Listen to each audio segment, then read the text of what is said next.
Nós estamos refletindo nesse domingo sobre a apresentação de Jesus no templo. Como eu disse esta manhã, só fazendo uma revisão e para aqueles que não estiveram aqui ouvirem. A apresentação de Jesus no templo é uma celebração presente no cristianismo desde o século IV depois de Cristo. É uma das mais antigas celebrações onde a igreja prestou muita atenção ao longo da sua história para relembrar, para aprender com a apresentação de Jesus, aquilo que acontece como background dessa história, aquilo que acontece no momento que Jesus foi apresentado. Os pais de Jesus, José e Maria, cumpriram todos os requisitos da lei, esperaram um tempo de purificação. Jesus foi circuncidado no 8º dia, ela esperou 40 dias para ir do templo, e depois disso ela vai até o templo, apresenta Jesus com todos os seus desejos, com todas as expectativas daquilo que Jesus faria na terra, e era a missão de Jesus, a missão de morrer para salvar, dar errado para dar certo. E neste ambiente nós falamos e pensamos sobre aquilo que todo pai e toda mãe tem no coração quando ele apresenta seu filho a Deus, aquilo que todo pai e toda mãe tem quando nasce uma criança e pensa o que vai ser daquela criança, aquilo que todo pai e toda mãe ora quando tem um filho em outros caminhos, com todo desespero, com todo clamor, com todo desejo, com toda fé.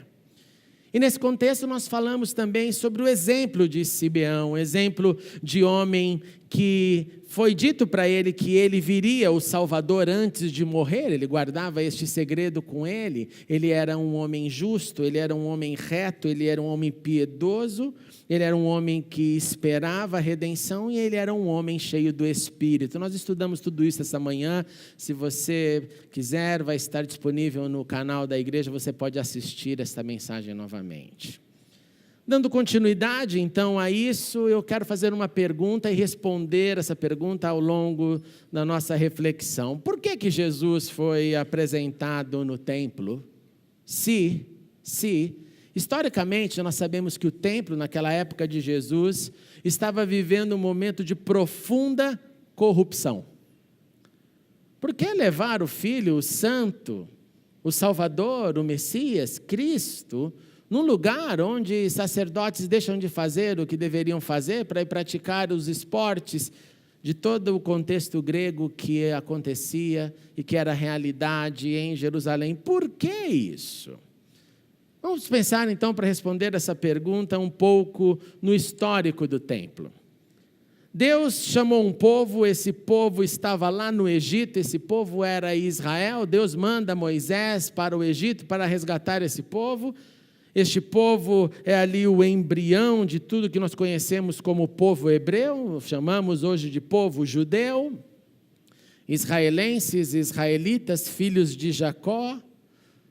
E este povo, quando sai do Egito, no deserto, eles estão ali sentenciados para permanecer 40 anos no deserto, devido às suas incredulidades. E lá no deserto, Deus aperta o botão do local para o convívio do agrupamento coletivo com atos de adoração através de uma vida que tinha no centro da sua comunidade um local que os lembrasse da presença de Deus, do pedido de perdão necessário, da caminhada da fé. E esse lugar, essa casa, se chamava o tabernáculo. E lá é o primeiro local, o primeiro modelo, e é lindo porque quando você lê as narrativas da construção do tabernáculo, você vai ouvir uma frase muitas vezes que é: faça tudo conforme o modelo, faça tudo conforme o modelo, faça tudo conforme eu te mostrei. Deus deixa claro o que ele queria, qual era o molde, qual era o formato. E por que isso é importante? Porque Moisés e o povo, como disse, estava vindo de um Egito, o Egito das pirâmides, o Egito do faraó, o Egito dos muitos monumentos, o Egito da religião que celebrava a morte e a vida após a morte com as posses do presente. Por isso que faraós eram enterrados dentro das pirâmides com todos os seus tesouros, inclusive com alguns funcionários vivos, para que quando ele ressuscitar já tivesse ali alguns soldados, às vezes algumas mulheres e todo o tesouro dele. Então esse primeiro modelo, esse primeiro lugar é um lugar experimental. O povo está entendendo como que vai ser essa realidade espiritual. E desde o início uma prática começou a ficar bem clara na vida de todos os israelitas, que era o seguinte: olha, uma das funções primordiais do templo vai ser que o tabernáculo seja um lugar de aproximação, de você se tornar envolvido num relacionamento com alguém. Quem é esse alguém? Esse alguém é Deus. Então, se esse alguém é Deus e a missão é me tornar envolvido com este, a pergunta é: como eu me torno envolvido com este Deus? E a resposta era bem simples naquela cultura: eu me torno envolvido num relacionamento com alguém, sendo este alguém Deus, através dos meus sacrifícios. Cada vez que eu sacrifico, então, cada vez que eu venho, oferto, cada vez que eu chego diante de Deus, eu torno e cresço no meu envolvimento, nesse relacionamento com Ele. Então essa foi a prática inicial, essa prática de ali representa a presença, eu vou até lá, pacifico a minha alma com Deus, volto para os afazeres do meu dia. Como amanhã certamente eu vou pecar de novo, então eu vou ter mais uma agenda para retornar lá, e aí eu fico nesta relação de eu preciso ter consciência dos meus erros, trazer os meus erros diante de Deus, tem que haver derramamento de sangue, seguindo todas as ordens dos sacrifícios, para que isso sim me deixe pacificado, perdoado, redimido diante de Deus. E é assim que acontece, então, o primeiro momento de comunhão coletiva. O tempo passa, acontecem muitas e muitas histórias desse modelo do deserto, do tabernáculo no deserto. Chega um momento na história em que um homem sonha em não deixar mais a presença de Deus, o tabernáculo simplesmente como uma tenda no meio de um deserto, no meio de um vale, no meio de uma cidade, no meio de uma planície, como foram os lugares que o tabernáculo viajou.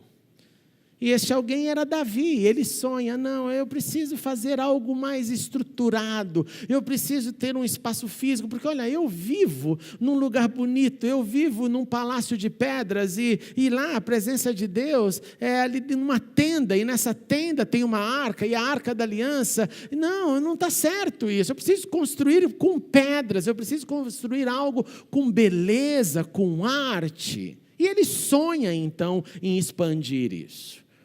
Deus olha para ele e fala: só tem um problema, você foi um cara de muitas guerras, você foi um cara que tem sangue nas tuas mãos, você cometeu algumas coisas bem sérias, então você não vai construir isso. E Davi ouve isso de Deus, mas continua, faz todo o planejamento, arrecada todo o dinheiro, promove toda a logística de como esse templo funcionaria, e o seu filho vai e constrói este templo. Salomão, então, no dia que ele vai dedicar esse templo ao Senhor, a Bíblia diz algo que às vezes a gente esquece. Quando nós pensamos em o Deus que responde com fogo, se eu jogo essa pergunta para você, de imediato você pensa em Elias e o confronto dele com os profetas de Baal. Mas no dia que o templo, este lugar do agrupamento coletivo, foi dedicado a Deus, a Bíblia nos diz que Deus também mandou fogo. E fogo que veio do céu, fogo desceu do céu, consumiu o holocausto, o sacrifício, e a glória do Senhor encheu o templo. Você pode ler isso em 2 Crônicas, capítulo 7. E lá, Salomão fez orações dizendo: olha, quando as pessoas orarem aqui, ouve do céu. Quando o estrangeiro, o da terra, o necessitado, ouve do céu. E uma das primeiras palavras proclamadas neste templo foi: o Senhor é bom e o seu amor dura para sempre. Repetidamente, o seu amor dura para sempre, e o Senhor é bom. E havia música, e havia louvores. E aí, um passo a mais neste ambiente do agrupamento coletivo que adora a Deus, que pede perdão a Deus, que aprende com os levitas e prossegue na sua espiritualidade. A espiritualidade, uma vez mais, começa a fracassar. E Deus tem que fazer aquilo que faz quando quer chamar a atenção nossa. Vem com o sofrimento, nós ficamos bonzinhos, ficamos espirituais, olhamos para Ele. E assim Ele fez, trazendo então uma nação, a Babilônia, para chegar em Jerusalém, invadir Jerusalém, destruir o templo, destruir a cidade, e assim levar cativo muitas pessoas para a Babilônia. E aí havia se destruído o local de adoração coletiva. Pergunta: o que eu faço então? Eu vim da tradição do deserto, o tabernáculo. Eu passei pelas pedras, o templo. Nós já estávamos organizados com música, com levitas, com sacerdotes, com ensino, com tudo. Já estava meio no piloto automático. Já sabemos como fazer no Shabat, no sábado nós vamos. Nas festas, viajam de todos os lugares para irem celebrar a Páscoa, os tabernáculos, Pentecostes, tudo, a vida funcionando. Mas agora o templo foi destruído. O que eu faço? E é nesse momento que nascem então as sinagogas. E as sinagogas, de novo, esse mesmo local seria um pequeno templo, onde as pessoas iam até lá para orar, para aprender, para ensinar, não para sacrificar. O sacrifício não estava presente ali, então ali só estava presente a devoção espiritual, o ouvir, o aprender, o ruminar, o estudar a lei de Deus. Por algumas décadas eles ficam neste modelo, lá na Babilônia, as sinagogas crescem, os sábios aparecem, os líderes nesses momentos são emancipados, você não precisava mais ser um levita para servir ao povo, se você fosse um sábio, um bom estudioso, um bom interessado, você já tinha meio caminho andado para ser um líder dentro das sinagogas, e é assim que acontece até hoje, não depende da tribo, depende do seu desejo de aprender e estudar, e é assim que são selecionados rabinos até os dias de hoje. O tempo passa novamente, o templo está destruído e Deus tem seus planos. Ele fala, não, nós vamos reconstruir esse negócio. E vai lá, Deus toca no outro império, no império do poder do momento, Sírio, o império persa, que já tinha dominado a Babilônia, e fala o negócio seguinte, a sua missão é declarar que o povo volte para Jerusalém, que reconstrua a minha casa.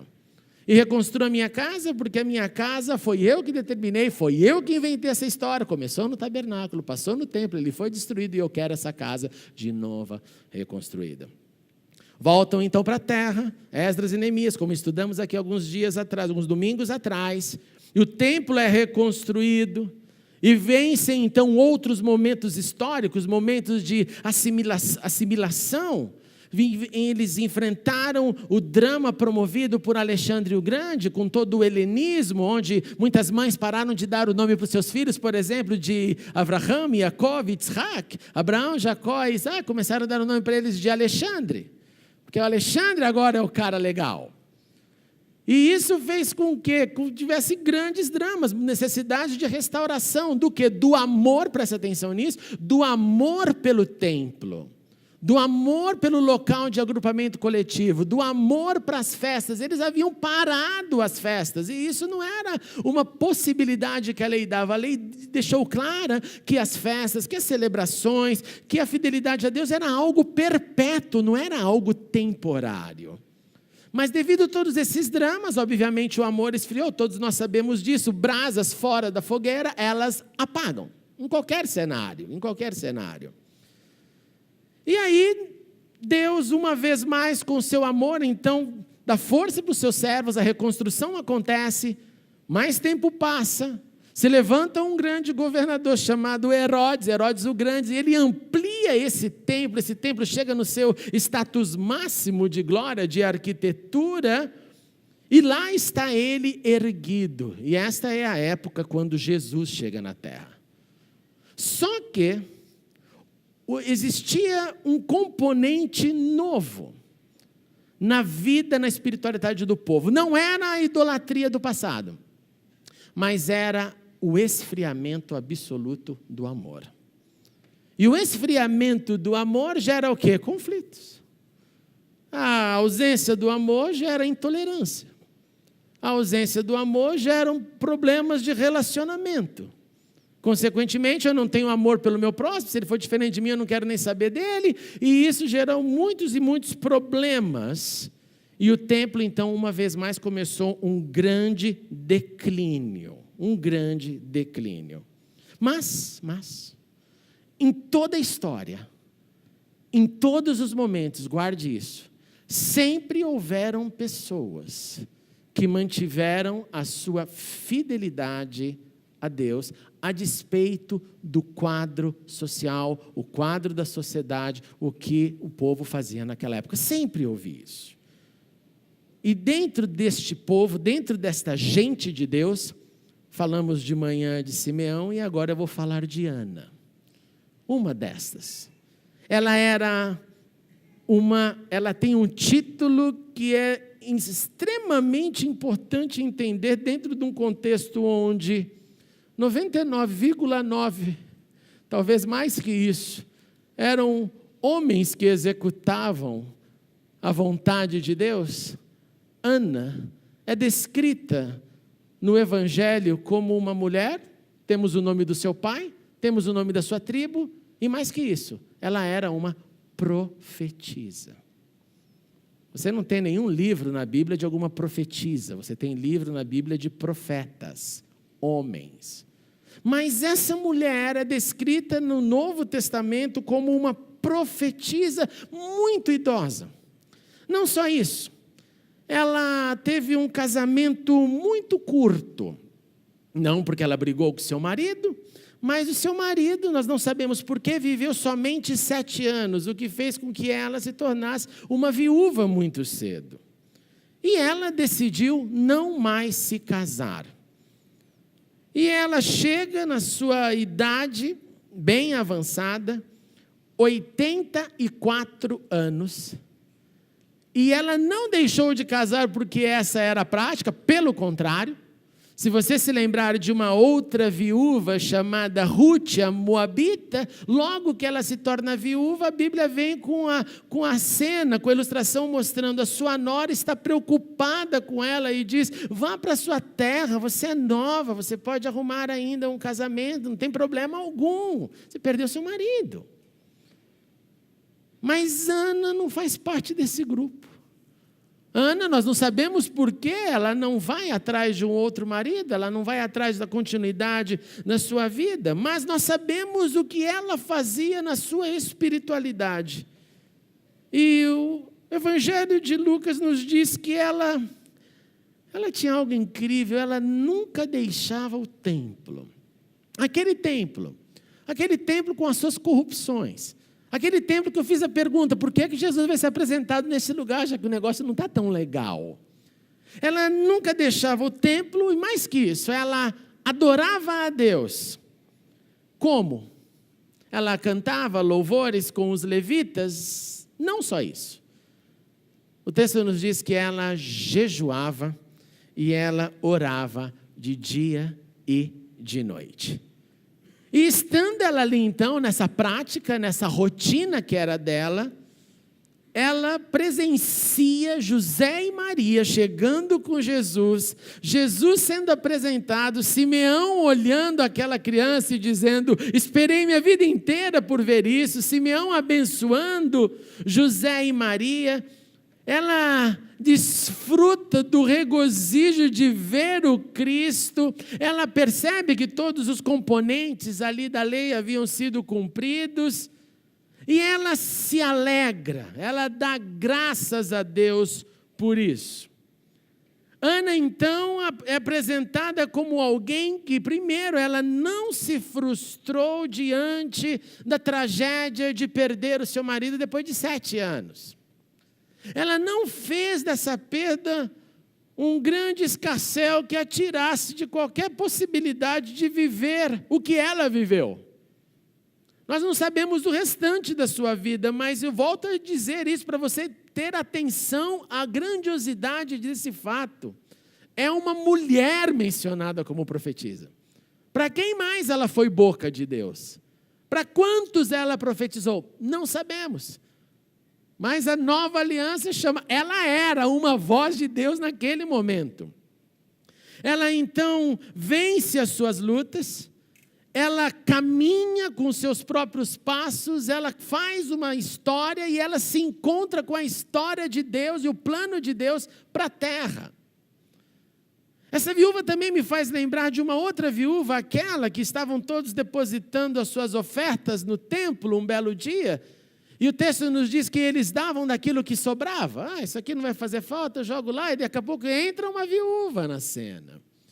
E ela coloca moedinhas ali, e Jesus vem e falou: olha, essa aqui foi a maior das ofertas. Não pelo valor, mas porque todo mundo dá do que sobra. Sobrou, eu dou. Ela não, ela deu tudo o que ela tinha. Da sua pobreza, ela deu tudo o que tinha, tudo o que possuía para viver.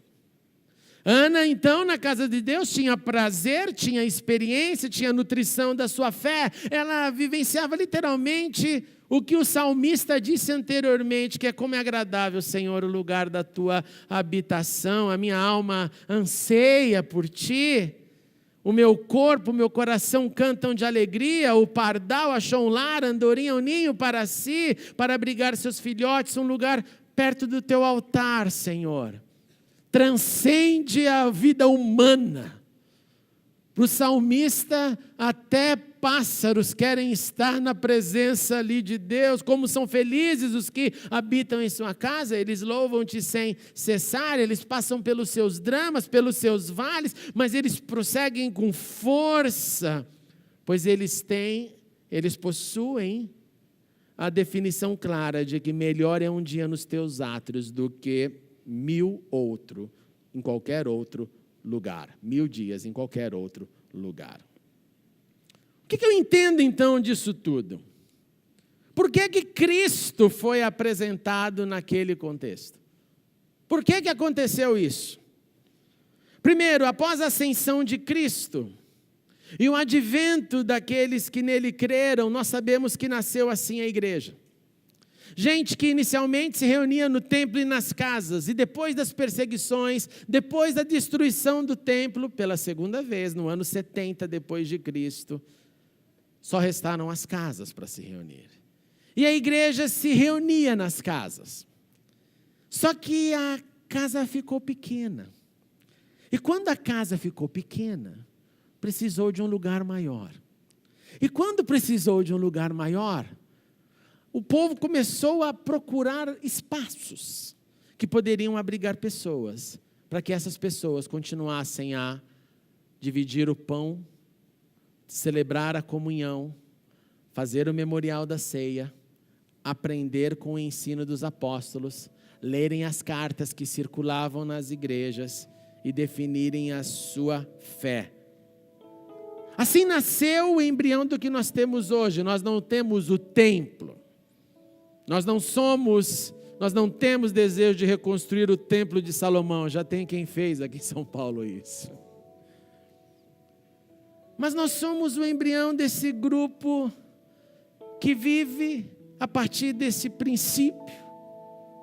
E de que, como disse, desde a destruição do segundo templo, este amor, que lá naquela época foi o grande ponto da destruição do templo. Este amor, a ausência deste amor continua a crescer e vai crescer cada vez mais. Portanto, é importante que eu entenda qual é o meu amor, a minha relação com a minha igreja. É importantíssimo porque Deus nos deu essa dádiva. Eu sempre digo isso, eu acho que Deus achou que eu era muito fraco, você também com certeza, por isso que Ele não nos colocou na Coreia do Norte. Talvez nenhum de nós aqui aguentaria o tranco da perseguição. Então Ele falou, não vai dar certo, bota o André lá, paulistano, São Paulo. Ele não vai segurar a onda lá na Coreia do Norte, ele precisa de um lugar livre. Teve que pôr gente mais forte do que eu lá, para aguentar o tranco, para não ter aquilo que ele poderia viver na liberdade da igreja, no amor à igreja. Nessa semana está tendo uma discussão que começou fortíssima com os cristãos chineses. E a discussão é para que a igreja chinesa seja reconhecida, o cristianismo chinês seja reconhecido e eles ganhem finalmente liberdade para cultuar. E eles estão brigando, orando por isso, porque querem sair da clandestinidade da fé e simplesmente poderem cultuar a Deus e amar a sua igreja e viver a sua igreja. E fazer com que a igreja seja um lugar de liberdade. Aí você pode dizer, não, pastor, mas é o negócio seguinte, nós somos o templo do Espírito, e eu digo amém. Não, agora não tem mais essa dimensão de templo, eu sou recipiente do Espírito, o Espírito veio na minha vida, habita em mim, dado por mim, eu fui comprado por alto e bom preço, sim e sim.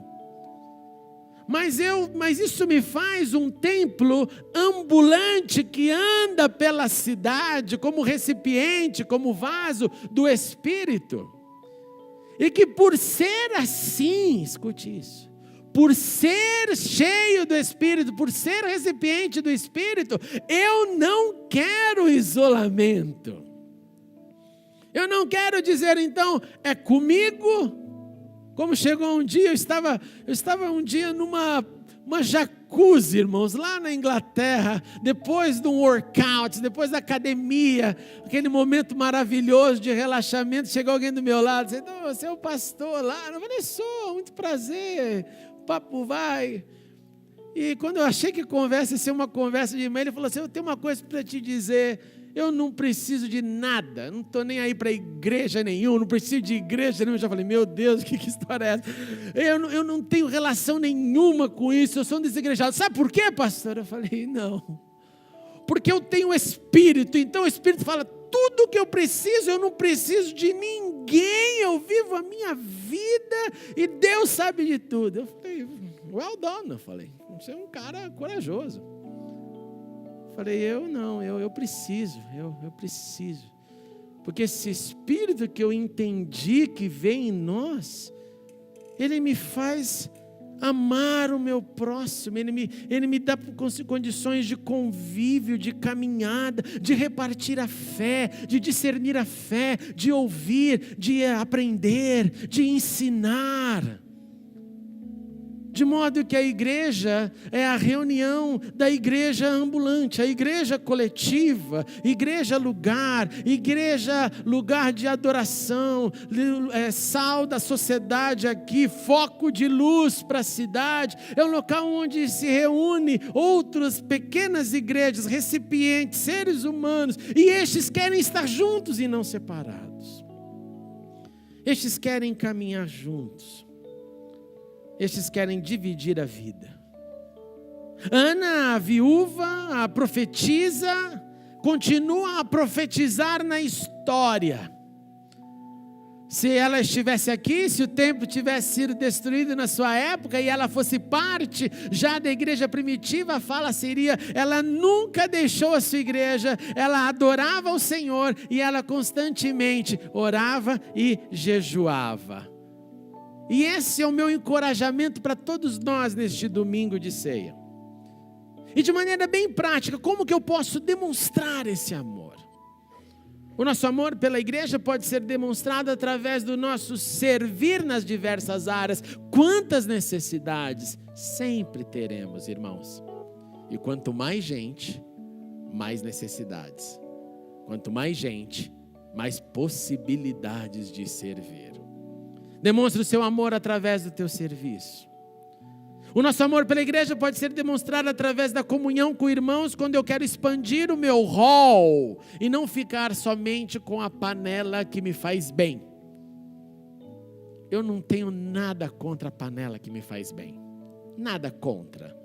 Mas eu tenho tudo contra quando nós não abrimos espaço para o outro entrar. Quantas possibilidades de amor nós podemos desenvolver? Olha do seu lado, olha ao redor. São mundos representados. São pessoas, são universos. São experiências. Sofrimento, alegria, conquistas, desejos, sonhos, frustrações. E quando eu me abro para conhecer o próximo, eu estou demonstrando o meu amor pela igreja que é você. Você, igreja, nessa hora. O nosso amor também pode ser demonstrado pela nossa igreja através da nossa generosidade, da nossa constância, como eu disse. Se nós não colocarmos esses alimentos nessas sacolas, nós não podemos sustentar tantas famílias que dependem disso. Se nós não enfiarmos as mãos nos nossos bolsos e com alegria trazer aqui um pouco do que Deus nos dá, nós não temos como prosseguir como igreja, não tem como você estar sentado aqui com ar-condicionado, não tem como sustentar missionários, não tem como evoluir com projetos, não há como fazer nada. Então eu demonstro simplesmente meu amor com a minha fidelidade, com a minha alegria em dar, e eu repito, tão pouco diante do muito que Deus nos dá. O nosso amor pela igreja pode ser demonstrado através da prontidão para resolver problemas e não aptidão para retransmiti-los. A aptidão para retransmiti-los se chama fofoca. Que Deus nos livre dessa desgraça. Uma aptidão para... Eu vou ser solução para esse probleminha aqui. Eu vou chegar lá, eu não vou ficar... é verdade, uau! E retransmite, aquele inferno santo, assim... Capetão dançando com você, de mãozinha dada. Conte mais, conte mais. Porque fofoca é bom, não é, irmãos? Só eu que gosto de fofoca, será?